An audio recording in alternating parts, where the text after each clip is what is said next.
Сәлем достар, бүгін үй жағдайында дәмді әрі қытырлақ самса дайындайтын боламыз. Бізге керекті заттар: сары май, дрожж, ұн, су, сүт, ұн.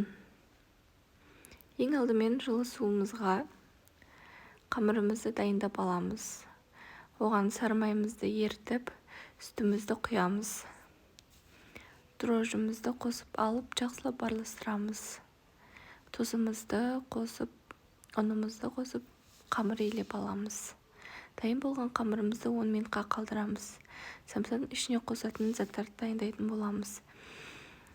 Фаршты немесе асқабақпен дайындауға болады. Асқабағымызды біз жақсылап араластырып алып, оған бұрыш, тұз, сұйық майымызды қосамыз да, пиязымызды осылай жақсылап майдалап турап алып, осылай түйіп шығамыз қамырымызды. Міне осылайша үй жағдайында оңай әрі тез дайындалатын самсамыз дайын болды. Видео ұнаса лайк басып тіркеліп кетіңіздер.